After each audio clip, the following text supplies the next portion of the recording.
Radio यानी अमीन सयानी साहब और अमीन सयानी साहब यानी रेडियो, दोनों एक दूसरे के पूरक थे। कल 91 वर्ष की उम्र में हार्ट अटैक से मुंबई में उनका निधन हो गया। आवाज़ की दुनिया के इस बादशाह का यूं चले जाना यकीनन हम सब रेडियो प्रेमियों के लिए एक बेहद दुखद खबर है।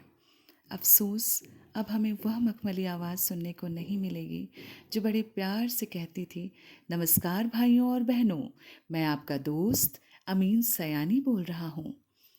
ये आवाज़ अब हम दोबारा कभी नहीं सुन पाएंगे। लेकिन यकीन माने अमीन सयानी साहब, आप हम सभी को हमेशा हमेशा बहुत याद आएंगे। अमीन सयानी साहब ने 1951 में रेडियो की दुनिया में कदम रखा और ये शुरुआत उन्होंने रेडियो सिलोन से की। आपको पता ही होगा, या फिर अगर आप अपने बड़े बुज़ुर्गों से पूछेंगे तो वो आपको बताएंगे कि उनका जो बिनाका गीत माला हुआ करता था वो बहुत ही पॉपुलर प्रोग्राम था।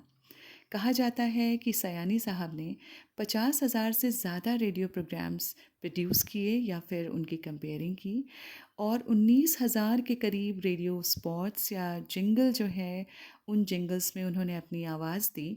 और इस प्रोडक्शन की वजह से, इस इतने सारे प्रोडक्शन की वजह से ही उन्हें 1992 में लिम्का बुक ऑफ रिकॉर्ड्स की ओर से person of the year award से भी नवाजा जा चुका है, और 2009 में आपको पद्मश्री अवार्ड भी मिला।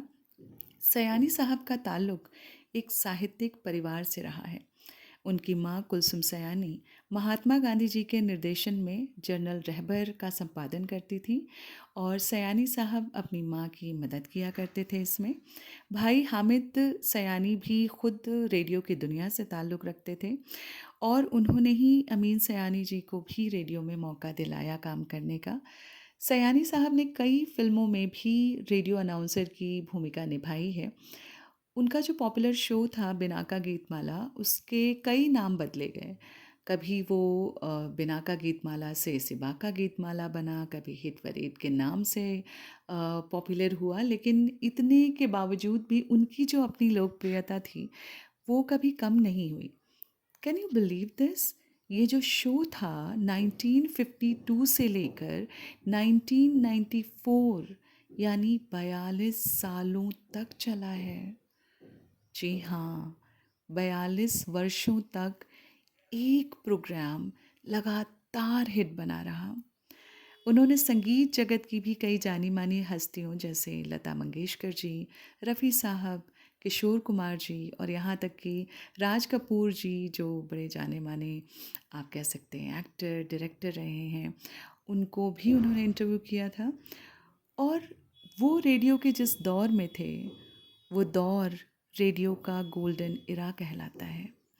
इंडियन एक्सप्रेस को दिए अपने एक इंटरव्यू में उन्होंने कहा था, I wanted each listener to feel that I was talking to him. It was my romance with radio Ceylon. Amin sahab, आपकी मखमली आवाज़, जुदा अंदाज, रेडियो के लिए आपकी दीवानगी हमेशा हमारे दिल में रहेगी। आप हम सबको बहुत याद आएंगे। आपको हम सब भारतीयों की ओर से भावभीनी श्रद्धांजलि, विनम्र श्रद्धांजलि।